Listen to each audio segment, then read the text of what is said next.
역대상 13번째 말씀, 비결이라는 제목을 가지고 말씀을 함께 나누겠습니다. 어떤 사람이 자신의 삶을 비관하며 왜 나는 열심히 하는데 왜 아직도 나는 가난합니까? 자신의 부모들은 열심히 하나님을 믿으면서 열심히 사는데 왜 항상 가난에서 벗어날 수가 없습니까? 그러면서 자신이 이렇게 악착같이 돈과 명예를 따를 수밖에 없는 이유에 대해서 불법을 하지 않고서는 이 악한 세상에서 부와 명예를 얻을 수 없다라고 말을 합니다. 지금 하나님 앞에 나오지 못하는 사람들이 대부분의 생각을 이런 생각을 가지고 있습니다. 어느 정도는 그들의 생각 가운데 하나님을 불신할 수밖에 없는 이유, 주님이 계신데 왜 하나님은 이럴 때는 역사하시고 이럴 때는 나를 도와주지 않는가? 어떤 사람들이 이제 소방관에게 인터뷰를 할 때 그들이 어떤 사람은 이런 환경을 보니까 하나님이 계신 것 같다. 어떤 사람은 이런 환경이니까 그때 하나님이 도와주지 않았기 때문에 하나님은 없다. 이렇게 이야기하는 사람들의 인터뷰를 들은 적이 있습니다. 교회에서는 하나님만 잘 믿고 기도하면 하나님께서 반드시 축복하신다. 이 메시지를 언제나 성경을 통해서 말씀을 전합니다. 하나님의 말씀을 전적으로 신뢰한다면, 만약에 우리가 이것이 진짜 참이라고 믿는다면 우리가 신앙생활에 우리의 삶에서 최우선순위의 삶을 우리는 살게 될 것입니다.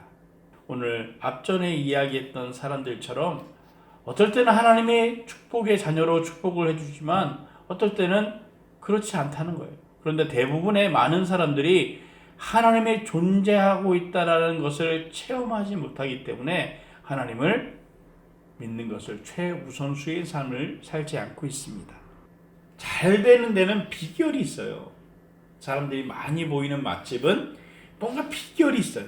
끌어들이고 그 손님으로 하여금 다시 재방문하게 하는 그런 비결이 있고, 성공하는 데는, 공부 잘하는 데는, 또 무엇인가 하는 데는 다 비결이라는 것이 있어요. 그 사람만의 갖고 있는 비밀 노하우를 가리켜서 우리는 비결이라고 이야기를 합니다. 하나님의 축복 가운데 있고 형통하고 기적을 경험했다고 날마다 간증하는데 그 간증하는 사람들의 비결이 분명히 있다는 거예요. 신앙생활도 무조건적인 열심을 한다고 해서 우리 안에서 축복이 나타나는 것이 아니라 분명히 하나님의 방법과 하나님의 뜻에 순종해야만 이 축복을 얻을 수 있다는 것이에요. 오늘 그 하나님의 축복의 비결, 우리 삶에서 성공할 수 있는 비결을 오늘 말씀을 통해서 우리에게 전하고 있습니다. 책임자였던 우사가 언약궤를 만지다가 죽음을 당합니다. 그리고 언약궤를 운반하는 일이 중단되었습니다. 이렇게 1차 다윗이 언약궤를 운반하는 시도가 실패로 돌아간 것은 내용을 통해서 주는 메시지가 뭐냐면, 언약궤를 운반하는 것에 대한 율법과 규례를 충실히 따르지 않았기 때문에 이런 비참한 결과가 나타났다. 이렇게 그 실패의 원인을 통해서 우리는 그 안에서 축복의 비결도 찾아낼 수가 있습니다. 한 4가지의 그 이유, 그 비결을 찾을 수 있는데, 첫 번째는 하나님을 섬기는 겸손한 왕. 오늘 다윗을 이야기하면서 그가 정말 하나님을 겸손한 왕의 자세로 이 언약궤를 옮기려 했지만 생각이 먼저 앞섰다는 거예요. 하나님이 원하시는 방법이 무엇이는지를 먼저 곰곰하게 생각하지 않고 자신의 의지와 방법을 내세워서 축복해 주시겠지라는 그 생각이 앞서서 실패를 하게 되었습니다. 두 번째는 언약궤를 옮기는 과정에서 이 목적은 선했다는 거예요. 하나님께 영광을 돌리고자. 그동안 방치되었던 이 언약궤를 옮겨서 하나님의 임재를 경험하고 싶은 선한 목적이 다윗에게 있었습니다. 그런데 운반하는 방법과 과정이 선하지 못했다는 거예요. 그래서 언약궤를 옮기는 것이 실패를 하게 된 것입니다. 우리가 하나님을 믿는다고 이야기하면서도 때로는 하나님의 방법보다는 내 방법에 충실하게 따르는 경우들이 있어요. 교회에서도 얼마나 많이 하나님의 방법이라고 이야기하는 사람들이 많은지 몰라요. 이것이 하나님이 원하시는 방법이다. 이렇게 하는 이렇게 거룩하게 성물을 닦고 성물을 보관하고 성물을 예배를 드리는 어떤 순서 맞춰서 하는 것이 하나님이 우리에게 주시는 합당한 방법이다. 이렇게 이야기합니다. 정말로 하나님께서 주시는 방법이 무엇인지에서 곰곰이 생각하지 않습니다. 그래서 우리는 실패하게 되는 것이에요. 세 번째는 다윗이 너무 조급했다는 것입니다. 하나님과 동행하는 삶을 살고 싶어서 어떻게든지 언약궤를 내가 왕이 되자마자 옮겨야지 하는 마음을 갖고 있다가 급하게 서두르게 됐다는 것이에요. 그래서 하나님의 마음을 공유하지 않았기 때문에 언약궤가 옮겨지는 일에 대해서 무엇이 잘못되었는지 파악하지 못했다는 것이에요. 네 번째는 하나님께 구하고 말씀에 순종하지 않았다는 거예요.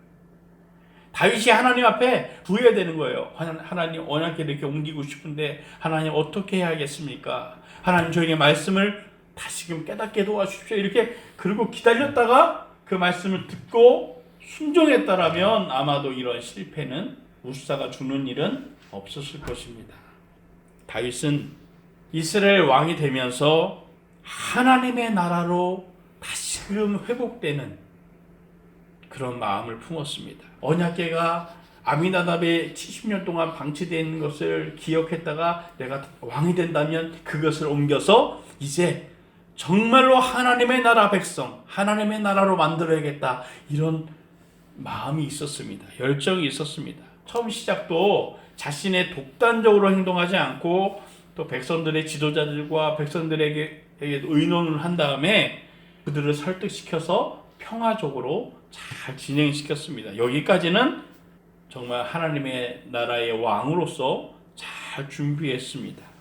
왜 13장의 전체 내용에 이것을 핵심을 주고 있는가? 역대상을 기록하는 이 저자가 주는 메시지가 뭐냐면 다윗이 이런 마음을 깨닫게 해서 적극적으로 지금 포로기에서 돌아온 사람들이 이 역대상을 보고 있어요. 그들에게 어떤 마음을 주고 싶었냐면 너희들도 이 다윗의 열정을 배워야 된다. 우리는 하나님의 나라의 백성으로 다시금 재건해야 된다는 이 메시지를 이 다윗의 언약궤를 옮기는 일을 지금 이 시간과는 상관없이 여기다가 탁 끄집어낸 거예요. 그래서 이 성경을 보는 사람을 통해서 우리가 회복되기 위해서는, 우리가 축복을 받기 위해서는 하나님의 방법에 따라 재건하는 열심을 가져야 된다. 이것을 그 메시지를 주고 있습니다. 예루살렘으로 돌아와 왕국을 재건하는 마음을 통해서 하나님의 백성의 정체성을 가져다주는, 북돋아주는 말씀으로 오늘 역대상은 우리에게 그 메시지를 주고 있습니다. 기란 여아림에서 언약궤를 되찾아오는 것은 결국은 이스라엘 백성들이 선민 백성이라는 건 이 정체성을 다시금 회복하는 것이에요. 하나님 앞에 바른 열심을 세우기 위해서 언약궤를 빨리 가져와야 했던 것입니다. 헤브론에서 왕이 되어서 이제 이스라엘 왕이 됐지만 그 위치로 왕이 아니라 하나님이 인정해주는 그런 왕으로서 진정한 왕권을 회복하고 싶었던 마음이 있었습니다. 그래서 조금 느긋하게 준비해야 되는데, 기도하고 말씀을 기다려야 되는데 그냥 조급한 마음에 그 열정으로 하다 보니까 실수를 하게 된 것입니다. 다윗이 하나님의 언약궤를 상징하는 이 언약을 상징하는 이 언약궤를 이스라엘 수도로 예루살렘에 옮기자 했던 가장 또 큰 이유가 뭐냐면 하나님께 묻기 위해서였어요. 자신이 지금 이스라엘 왕이 되고 예루살렘을 정복해서 또 사람들의 추대를 받아서 이스라엘 왕이 되었지만 이것이 왕이 되는 절차가 아니었어요. 본인은 하나님께 묻기를 원했어요. 하나님, 정말 내가 이스라엘 왕으로 다시금 이 자리에 서서 하나님의 도구가 되어야 되겠습니까? 그 언약궤가 해주는 역할이 뭐냐면 하나님의 임재가 있는 상징적인 그런 요소가 그 안에 있기 때문에 빨리 언약궤를 가져와서 하나님의 성막을 다시 재건하고, 그렇게 왜 하나님의 뜻을 묻고 싶었냐면 전 왕이었던 사울이 하나님의 뜻을 묻지 않고 우상 숭배자의 뜻을 묻다가 하나님께 심판을 받았던 것을 이 다윗은 알고 있었던 거예요. 그리고 이스라엘 백성들이 이제 이 왕처럼 우상 숭배하는 자들에게 묻는 것, 미신을 따라가는 것이 아니라 하나님의 백성으로 하나님께 묻고 제사하고 다시 회복하는, 예배를 회복하는 일들이 그 가운데 일어나야 됐다는 것이에요. 그래서 빨리 언약궤를 가져와야만 했습니다. 다윗의 이 열정, 백성들도 정말 선하게 생각했습니다.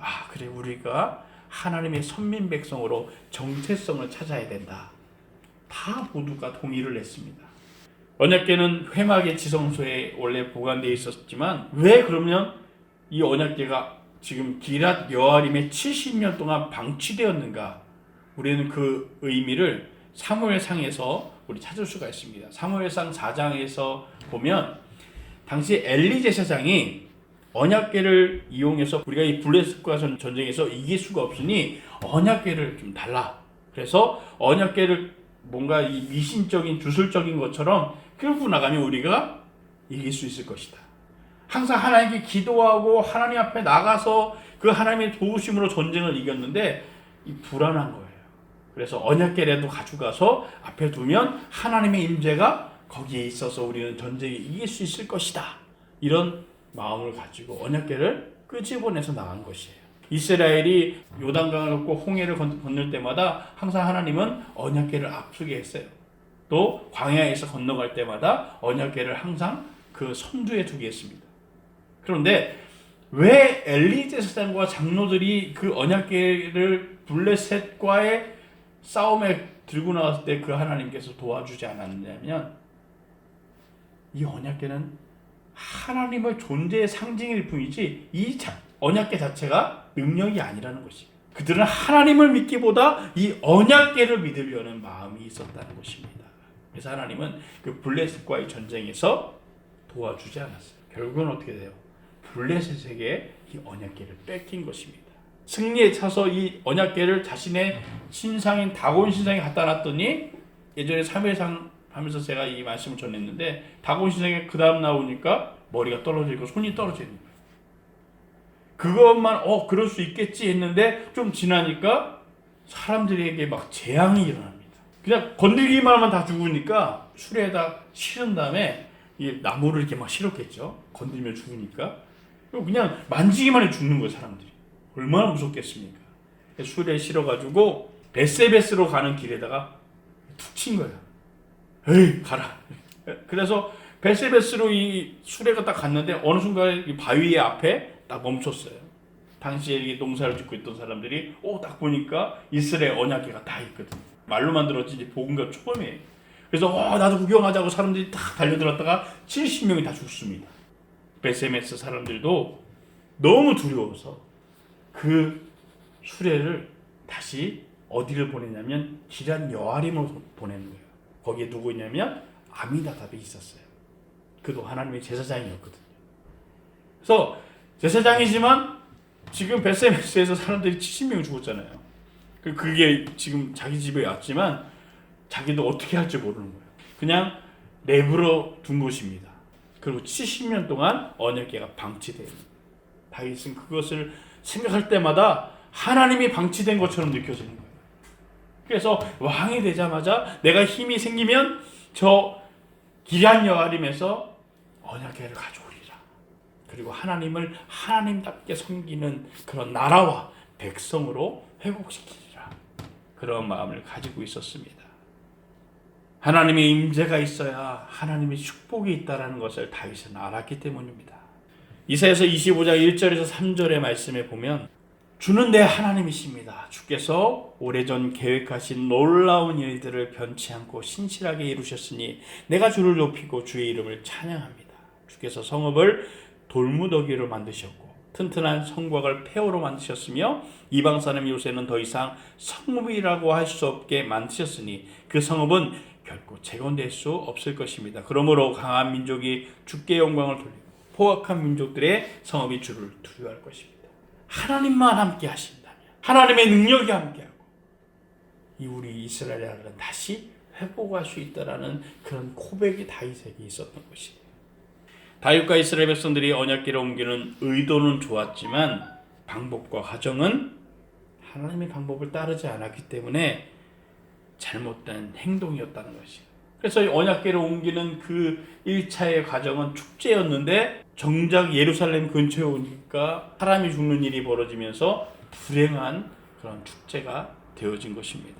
다윗은 언약궤를 옮기겠다는 마음에 거룩한 마음을 가지고 있었습니다. 그래서 새 수레로 아주 멋있는 수레, 비싼 수레를 만들어 가지고 아주 건장한 소를 골라서 흠이 없는 소를 골라서 또 이것에 자원하는 우사와 아이오에게 이 언약궤를 옮기는 일을 맡겼습니다.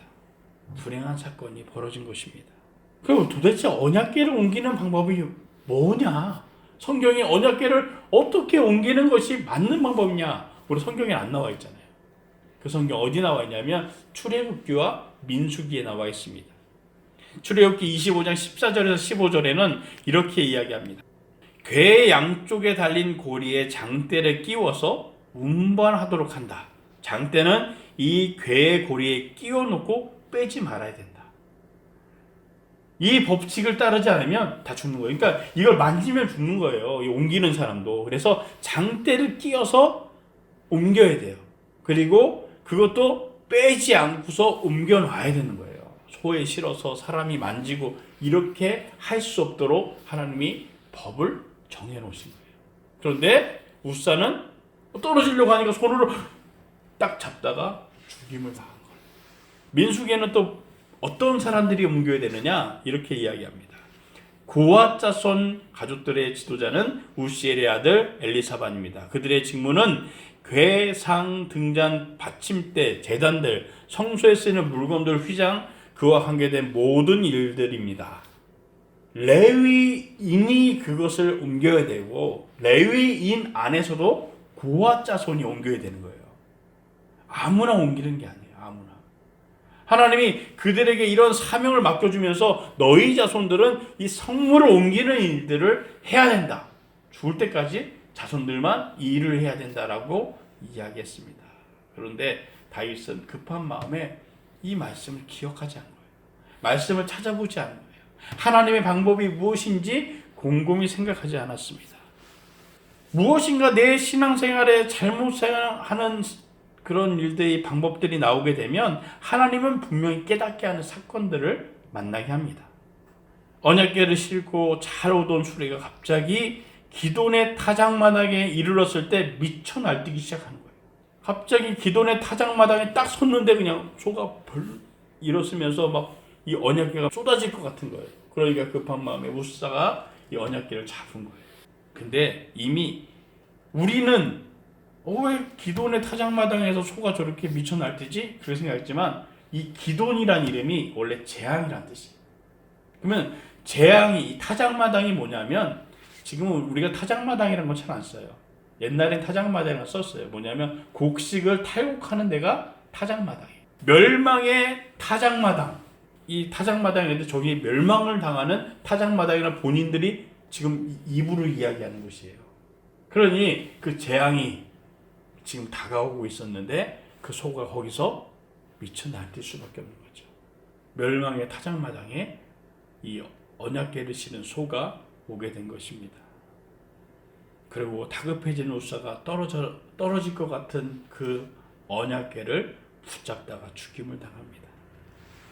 그것이 9절에 나오고 있어요. 13장 9절에. 기돈의 타작마당에 이르렀을 때 소들이 갑자기 날뛰므로 우사가 손을 뻗어 궤를 붙들었습니다.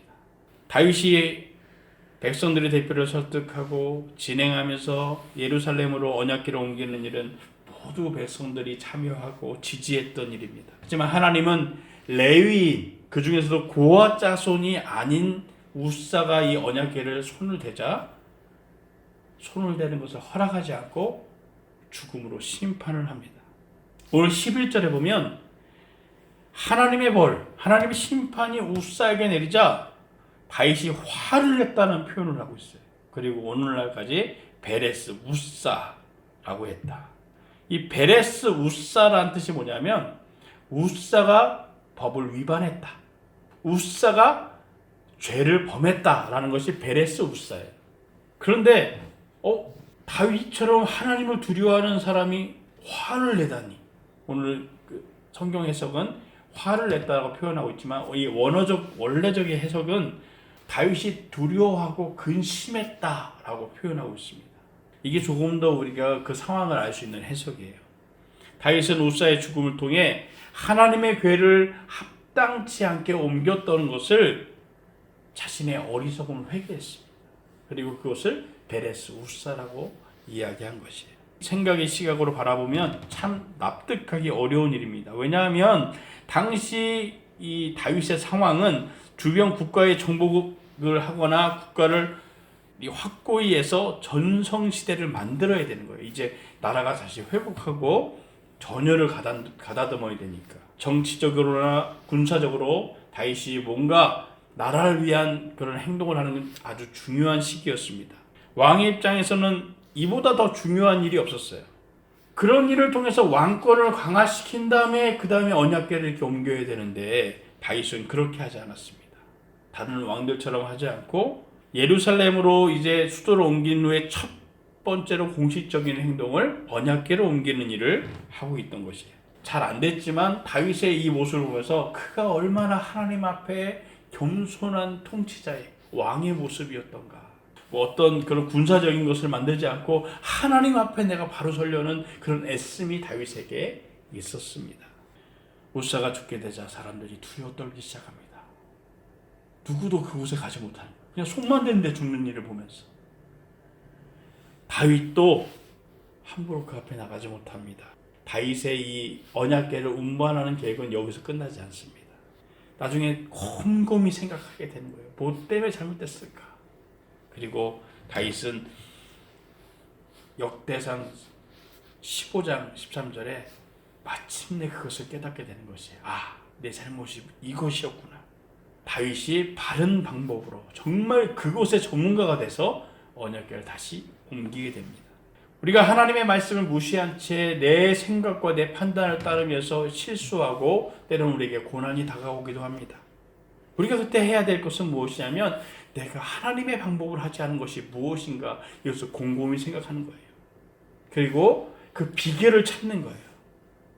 첫 번째 실패를 통해서 하나님의 신앙의 단련을 하게 되고 앞으로 이 일을 통해서 더 바른 하나님의 왕이 되는 거예요.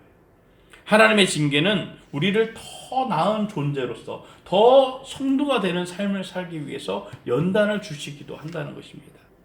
언약궤를 운반하는 실패를 통해서 신앙적인 열정과 의지는 있었지만 바르게 섬기지 못하고 바른 방법을 하지 않은 섬김은 하나님이 원하지 않는구나, 이것을 알게 된 것입니다. 그래서 나중에 언약궤를 옮기는데 완전 전문가가 되어지고 그것뿐만 아니라 성경의 완전 전문가가 돼요. 그래서 아들 솔로몬에게 성전의 모든 양식과 기구와 이 모든 것을 설명할 정도로 완전 전문가가 됩니다. 나에게 닥친 이 신앙의 연단만 보면 너무 크게 보여요. 그 연단만 바라보지 않고 이 일을 통해서 하나님께서 나에게 주시는 메시지가 무엇인가, 이것을 집중해 보면 우리가 이렇게 연단을 받고 있는 그 비결을 알게 되는 거예요. 그리고 나서는 신앙의 전문가가 돼요. 신앙의 전문가가 되면 어떻게 됩니까? 우리 삶에 날마다 축복이 있는 거예요. 날마다 형통이 있는 거예요. 우리의 실패는, 고난은 하나님이 우리를 괴롭혀서 우리가 하여금 하나님 앞에 그냥 종속되고 매이게 하는 것이 아니라 그 일을 통해서 성숙한 그리스도인으로 하나님 만드시는 도구로 사용하신다는 것입니다. 안 되는 일들을 우리는 집중해야 돼요. 하나님이 우리에게 원하시는 방법이 무엇이는지, 어떤 말씀을 순종하게 하시는지를 우리는 다시금 깨달아야 한다는 것입니다. 잠언서 17장 3절에는 이렇게 전합니다. 도가니는 은을, 용광로는 금을 단련하지만 하나님께서는 마음을 단련하신다. 은은요, 가치가 금보다 떨어지기 때문에 도가니에서 만들어요. 도가니 우리가 요만한 조그만 거죠. 금은요, 가치가 그만큼 더 있기 때문에 용광로에서 불순물을 다 제거하는 거예요. 우리를 흔들고 우리를 고난으로 빠지게 하는 것이 무엇이냐면 마음이라는 거죠. 하나님은 마음을 단련하시는 거예요. 때로는 우리 슬프게 만들고 우리를 어렵게 만들고 좌절하게 만들고 그를 통해 우리가 좌절하고 슬프고 우울증에 빠지는 걸 원하시는 것이 아니라 그 일을 통해 단련되어서 성숙한 그리스도인이 되기를 원하신다는 것입니다.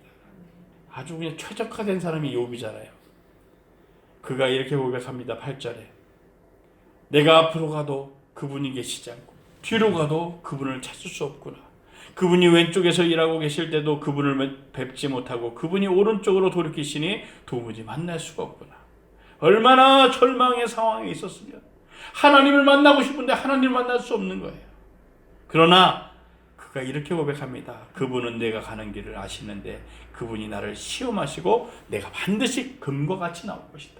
지금 내가 이 고난 속에 있지만 이 고난이 끝이 아니라 하나님 반드시 이 고난 후에는 축복을 주신다라는 고백을 하고 있다는 거예요. 내 발에 그분의 발자취를 딛고 옆길로 새지 않으며 그분의 길을 지켰다니 나는 그분의 입술의 계명을 떠나지 않았고 그분의 입에서 나오는 말씀을 꼭 필요한 양식보다 귀하게 여겼다. 고난을 바라보는 시각이 달라야 된다는 것이에요. 얼마나 절망 가운데 있으면 내가 이리 가도 저리 가도 아무리 찾아도 하나님을 만날 수 없는데 그런데 하나님은 이 고난을 통해서 나를 분명히 축복으로 인도할 것이다. 그래서 고난 속에 있으면서도 아무 일이 벌어지지 않고 내 안에 축복이 일어나자고 형통이 일어나지 않아도 하나님 앞에 있었다는 거예요. 하나님만 의지했다는 것이에요. 결국은 이 욥의 고백을 통해서 하나님은 그 욥이 빼앗긴 것보다 더 그 이상의 축복들을 허락하신 것을 우리 욥기서를 통해서 우리가 알 수가 있습니다. 하나님 말씀 가운데 하시는 일들을 되돌아봐야 돼요. 하나님께 원하시는 신앙이 무엇인가? 우리가 정말 하나님을 바라보고 어떠한 신앙생활을 하고 어떠한 성도가 되어야 되는가? 이것이 우리의 미래를 결정하게 된다는 것입니다. 하나님의 뜻과 하나님의 말씀에 순종하는 삶을 살아야 합니다. 오늘날 죄에 대해서 실수하는 것이 너무 쉬운 세상을 우리는 살고 있습니다. 눈만 돌리면 음란과 쾌락과 죄의 유혹들이 부정부패가 우리 눈을 가립니다. 우리 안에 있는 죄성을 다스리기 어려운데도 환경적으로 너무 힘든 세상을 우리는 살고 있습니다. 이것도 죄가 아니다. 저것도 죄가 아니다. 하나님 앞에 정말 신실하게 나가면 그 모든 것이 죄로 느껴지는 거예요. 왜? 하나님보다 더 의지하는 것들. 하나님보다 더 선택하는 방법을 선택하는 순간 우리는 하나님의 심판 가운데 더 가까워지기 때문에 내 생각으로 이거는 하나님께서 이 정도는 용서하지 않을까 이것이 아니라 하나님 말씀에 따라 순종해야 돼요. 우리는 하나님 앞에서 나는 아무것도 할 수 없습니다. 주께서 나를 이끌어 주십시오. 범죄할 수밖에 없는 인간입니다. 하나님 저를 붙잡아 주십시오. 자만하지 않고 예수님 앞에 십자가 앞에 겸손히 무릎 꿇으며 나갈 때 실수가 10개였다면 점점 줄어드는 하나님을 믿고 예수 안에 있어야 합니다. 예수님의 십자가 아니었다면 우리는 죄인으로서 심판으로 가는 것이 당연한 것이었어요. 헤어나올 수가 없는 영원한 삶을 살아야 되는데 주님의 십자가 때문에 예수님이 내 죄를 대속해 주셨기 때문에 그 믿음 안에 있기 때문에 우리는 심판을 바라보는 것이 아니라 하나님의 영생을 바라보는 인생이 된 것이에요. 내 힘과 능력이 아니라면 그 하나님을 연약한 가운데서도 가까이 나와야 한다는 것입니다. 에베소서 2장 1절에서 5절의 말씀에는 이렇게 전합니다. 허물과 죄로 죽은 사람들이었습니다. 그때 여러분은 이 세상의 풍속에 따라 허물과 죄 가운데 살았고 공중의 원수 잡은 자 곧 지금의 불순종의 아들들 가운데 활동하고 있는 영을 따라 살았습니다. 그때는 우리도 다 그들 가운데 속해 육체와 마음이 원하는 것들을 행하며 육체의 욕망대로 살았습니다. 그래서 우리도 그들과 마찬가지로 태어날 때부터 진노의 자녀들이었습니다. 심판을 향해 달려갔습니다. 그러나 자비가 풍성하신 하나님이 우리를 사랑하신 그 큰 사랑으로 인해 허물로 죽어야 되는 우리들이 그리스도와 함께 살리셨다는 거예요. 부활의 신앙을 갖게 하셨다는 거예요. 건져내셨다는 것입니다. 구원으로 인도하셨다는 것이에요. 모두가 두려워하는 그 언약궤, 다윗도 어떻게 하지 못하고 그 백성들도 두려움 속에 가득한 그 언약궤가 스스로 오벳 에돔 집으로 이렇게 가는 거예요. 미쳐 날뛰던 소가 갑자기 잠잠해지고 오벳 에돔 집 앞에 그 언약궤가 서게 됩니다. 다윗은 너무나도 낙심도 했고 두려워해서 집으로 돌아가서 다시 생각하고 뭘 내가 잘못했을까 꾸준히 생각하는 기간이 3개월이나 걸렸어요. 혹시나 실수하지 않는 3개월 동안 오벳 에돔 집에 언약궤가 머물렀습니다. 오벳 에돔은 어떤 사람이냐면 고앗의 자손 레위인이에요. 그 고앗의 자손의 앞에 딱 서서 그 언약궤가 멈춰섰을 때 이 오벳 에돔의 집에 있는 모든 것에 하나님께서 축복을 주신 거예요. 하나님의 방법에 따라 살면 복의 사람이 되는 것입니다. 내가 이것을 어떻게 하나님께서 하셨을까라는 축복이 우리 가운데 임하게 되는 것입니다. 사람들은 이 말씀을 잘 이해를 못해요.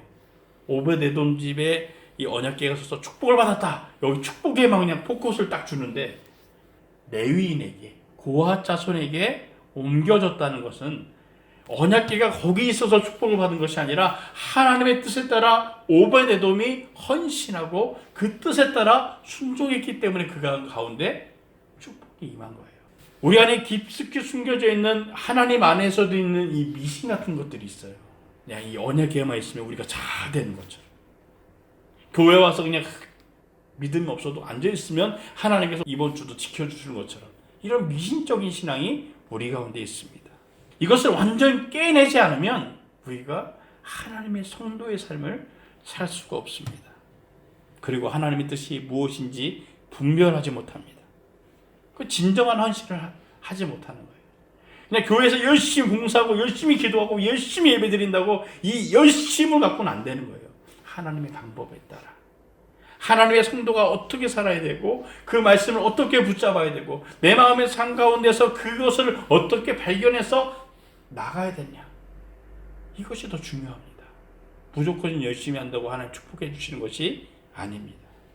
그래서 열심을 했더니 헌신을 했더니 하나님 앞에 내가 정말 내 평생을 다 바쳤는데 왜 내 삶은 고통에서 벗어나지 못하는가? 왜 우리 부모님은 그렇게 새벽 기도부터 막 철야 전도를 막 수백 명 하고 했는데 왜 우리 가정은 여전히 가난합니까? 이렇게 원망하게 되는 거예요. 정작 자기가 뭘 잘못했는지를 알지 못하는 것입니다.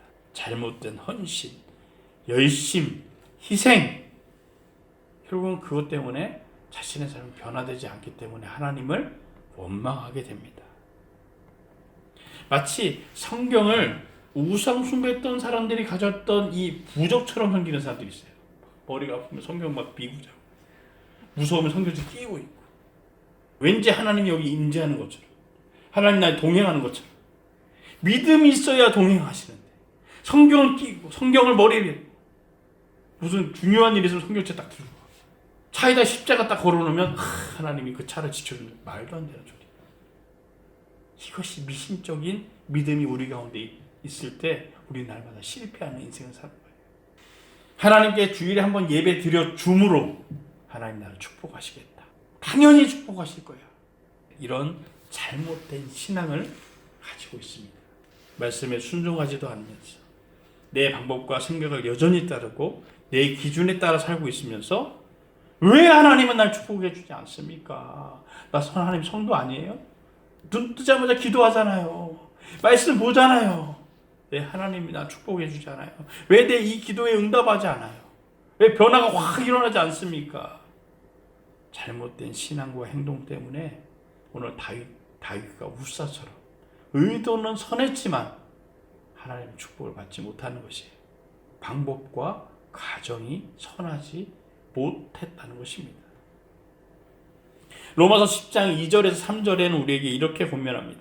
내가 그들에게 대한 증거를 합니다. 그들은 하나님께 열심히 있으나 지식을 따른 것은 아닙니다. 그들은 하나님의 의를 알지 못하고 자기의 의를 내세우려고 애쓰면서 하나님의 의에 복종하지 않았습니다. 결국 내 방법대로 다 내 마음대로 해놓고선 하나님이 순종하라 하셨잖아요. 그래서 한 거예요.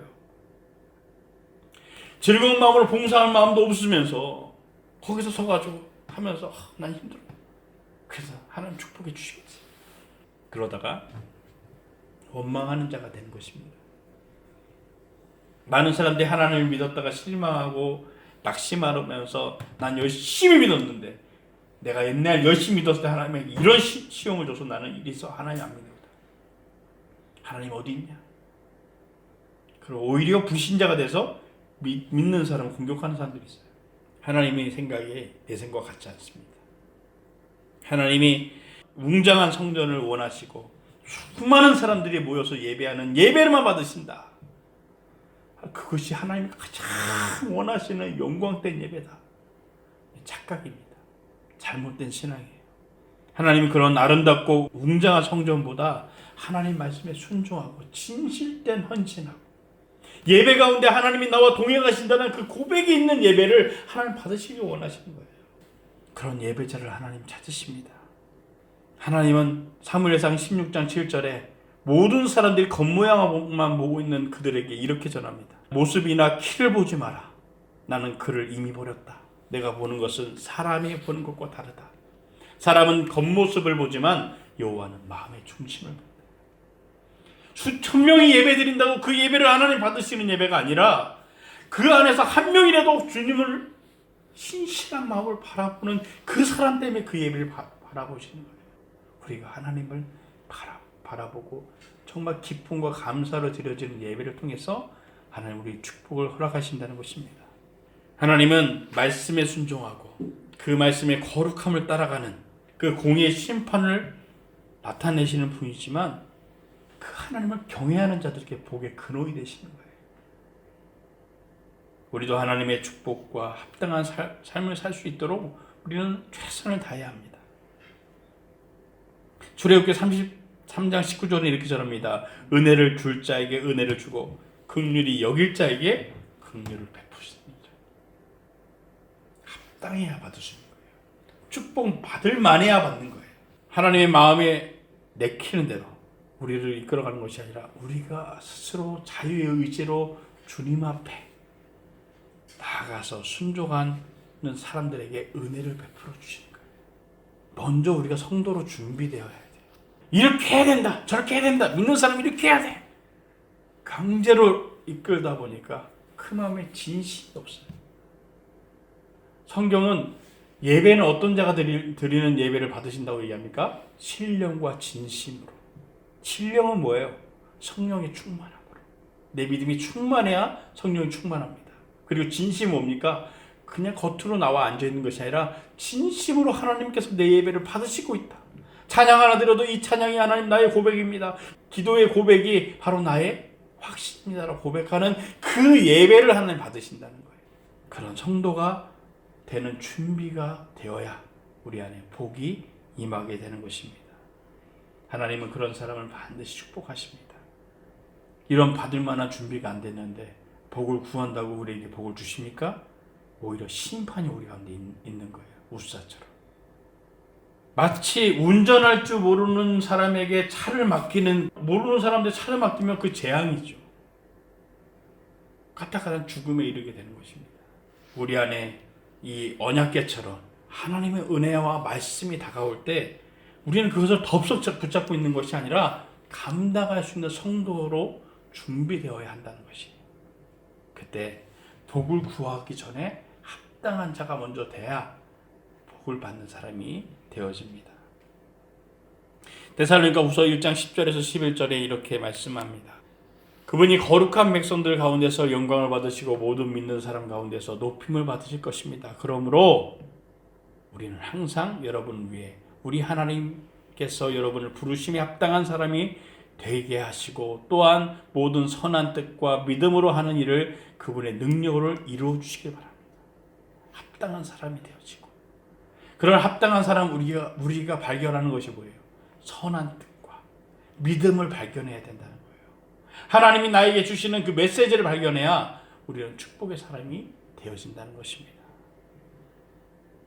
하나님의 축복에 합당한 신앙을 가지시길 바랍니다. 우리 가운데 존재하는 이 모든 미신적인 신앙을 벗어버리고 하나님을 위하여 진정한 진심으로 헌신하고 말씀에 순종하시길 바랍니다. 그러면 이 오벳 에돔에게 베푸셨던 그 축복이 우리 가운데 임하게 될 줄 믿습니다. 신명기 28장 2절에서 7절의 말씀을 마지막으로 보겠습니다. 만약 내가 내 하나님 여호와께 순종하면 이 모든 복이 너와 함께하고 너를 찾아올 것이다. 받기 싫은데도 찾아온다는 거예요. 찾아온다는 거예요. 매달려서 주는 것이 아니라 복이 찾아온다는 거예요. 너는 성 안에서 복을 받고 들판에서도 복을 받을 것이다. 내 몸에서 나는 모든 것이 복을 받을 것이며 내 땅에서 나는 것이 가축 새끼 곧 소들의 새끼 송아지와 양들의 새끼인 어린 양에게 복이 임할 것이다. 내 바구니와 내 반죽 그릇이 복이 될 것이다. 여호와께서 내게 대항하고 들고 나는 원수들이 내 앞에서 얻어맞게 하실 것이다. 그들이 한 길로 왔다가 내 앞에서 7길로 도망할 것이다. 이보다 더 큰 축복이 어디 있어요? 내가 먹는 그릇까지도 축복하고 나와 연결되어 있는 자식, 심지어 재산, 아무 능력이 없는 예배도 못 드리는 동물까지도 축복을 받게 된다는 거예요. 그리고 가장 큰 축복이 뭐예요? 원수들이 한 길로 왔다 7길로 도망가게. 얼마나 정신없게 도망가면 한 길로 왔다 7길로 도망가겠습니까? 우리 눈에는 외적인 것이 더 화려해 보이고 그 헌신이 막 기도하고 막 몇 시간 동안 예배 드리는 것이 하나님이 원하는 것처럼 보여도 하나님이 그것보다 내 믿음 안에서 신실하고 그 말씀에 순종하는 열심을 하나님 원하신다는 것입니다. 그렇지 않으면 우리는 심판을 받는 원인이 되기도 한다는 것입니다. 우리는 하나님 앞에 바로 서야 돼요. 우리의 모습은 초라할지 모릅니다. 내 신앙생활하는 것이 열심히 내가 내 기준에 볼 때는 아무것도 아닐 수도 있어요. 하나님께 축복받을 수 있는 그런 마음조차도 생각하지 못할 수도 있습니다. 우리 안에 조금씩 성장하면서 내 모습 변화되면 하나님의 축복받는 사람이 되어진다는 것입니다. 이 축복의 비결을 다시금 우리 안에 새겨놓고 축복을 받는 저와 여러분 되시기를 주의 이름으로 축원합니다. 기도하겠습니다.